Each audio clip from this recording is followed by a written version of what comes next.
Bah, ici, il y a une réflexion qu'une fois j'ai entendue d'un de mes maîtres. Il y a... En fait, pour chaque avéra qu'on fait, dès qu'on fait tchouva, il y a marqué qu'une des trois choses qu'on doit faire, c'est vidouille, n'est-ce pas? Les chora, a priori, on a du mal à comprendre pourquoi il y a besoin d'un vidouille.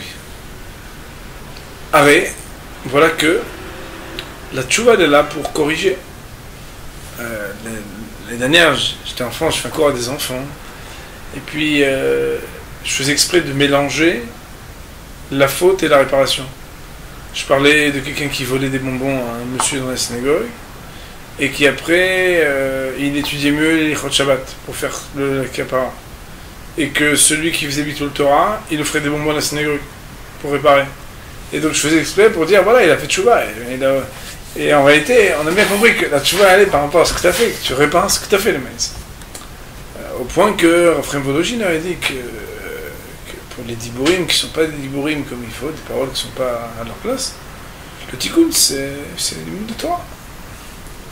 Et de la même manière, quand on dit Ate dibur matel dibur ate maïsum vaten maïs, comme la Gemara dit dans ma Masechet Kiddushin, une parole, elle vient annuler et réparer une parole, et un acte, il est nécessaire pour réparer un acte. A priori, on a du mal à comprendre pourquoi y a-t-il besoin, et peut-être même pourquoi est-il suffisant d'un dibur pour pouvoir corriger une faute. Je ne sais pas si vous avez compris la question, mais l'idée elle est de savoir, voilà que pensée, parole et acte sont trois choses qui, au niveau graduel, à part dans les fautes qui sont déjà à la pensée, comme les fautes d'Avodah Zara, de Znout, etc., l'acte il a une portée plus puissante et plus grave. Aussi, on a du mal à comprendre pourquoi, même quand on fait tchouva sur un acte, il faut aussi qu'il y ait une partie qui s'appelle dibur. Alors la réponse qu'il faut apporter, moi je sais quand j'ai entendu ça la première fois, ça m'a beaucoup interpellé, c'est l'idée que un acte, il porte avec lui aussi un dibur. Ça veut dire quoi? Ça veut dire que un acte, il signifie quelque chose. Quand un homme fait une mitzvah, son acte dit « je fais la volonté d'Hachem ». Quand un homme il fait une avéra, au moment où il fait la avéra, c'est comme s'il y avait un dibour qui disait « je ne fais pas la volonté d'Akadosh Baruch ».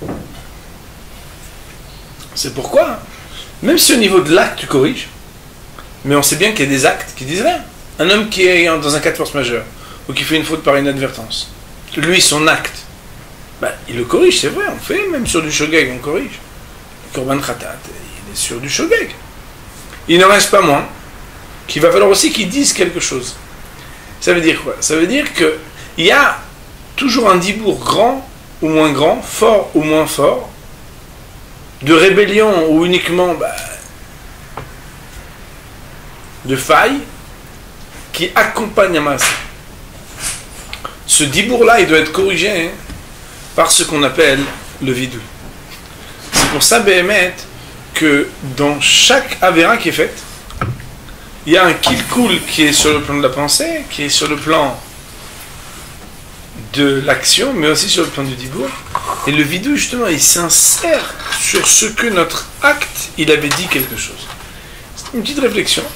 Et une chelak, le chida, je ne sais pas si c'est le chida, Bezrat Hashem Barach, je sais à qui demander, on va essayer d'acheter la collection du chida.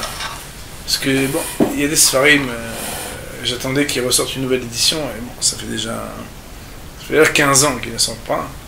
Top. Il y a... C'est la raison pour laquelle nous avons encore acheté.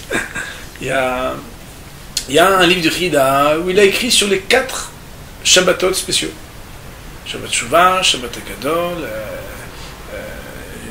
il me semble qu'il y a aussi Zachor, et il me semble qu'il y a aussi... Bon, il y a 4 Shabbat, 4 Shabbatot Rashuvim, Shabbat Para, il me semble. Et le bas, sur Shabbat Shuvah, il pose la question terrible, il dit, mais comment c'est possible qu'un homme, Ate dibur mvatel maïse. Quand il fait un vidouille qui s'engage, il dit une parole pour annuler un acte. Or, la Gemara, elle dit qu'un acte peut annuler un acte, une parole peut annuler une parole, mais normalement, une parole ne peut pas annuler une action. Là, t'es dit pour mvatel maïs, c'est comme ça la Gemara a dit, Rav Shmuel et Marloket dans la Gemara, 3e chapitre de Kiddushin. Normalement, une action peut annuler une action, et une parole peut annuler une parole. Mais une parole peut annuler un acte. Aussi, comment c'est possible qu'Akadosh Baruch Hu, il puisse accueillir une parole en disant, mais ça y est, elle a annulé l'acte que tu as fait de Avera, alors qu'en réalité, c'est qu'une parole, et une parole, elle ne peut pas annuler l'acte. Il y avait une réponse. Alors, ça fait très longtemps, ça doit faire... À mon avis, ça fait bien 12 ans que j'ai étudié, ou 11 ans que j'ai étudié ce texte. Je me rappelle exactement où j'en parlais avec un ami en France, sur la route. Et je sais qu'en réalité, ce qu'un homme il doit savoir, et ce en quoi un homme il doit avoir foi, c'est que la tchouva, c'est pas un dibour. Comme le Rambam dit, Ezoï tchouva gmoura, c'est quoi Ezoï tchouva gmoura? C'est quoi la tchouva parfaite? C'est que quand un homme il a décidé de faire tchouva et qu'il s'engage, il a fait une vraie tchouva quand Hachem, il peut savoir de lui, Ya'id alav yodan ta'alumot, qui puisse témoigner sur lui, celui qui sait tous les secrets, qu'au moment où il l'a dit, il avait conclu de ne jamais refaire cette faute. Ce dibour-là d'engagement, c'est un dibour qui a une valeur de maïs. C'est un dibour qui a une puissance d'action, que ce que l'on voit de ce dibour, bah bon, ça va, tu l'as juste dit. Le Rida dit, ce dibour-là, qui viochol, si on peut s'exprimer ainsi, c'est pas un dibour, c'est un maïs. Ça veut dire, peut-être que d'un côté, on dit c'est inouï, c'est vrai, mais de l'autre, en réalité, on sait bien qu'il y a des paroles qui ont une foi d'un acte.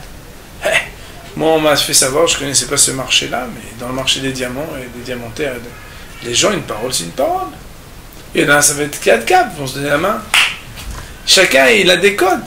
Seulement, attention, il faut savoir à quoi on joue.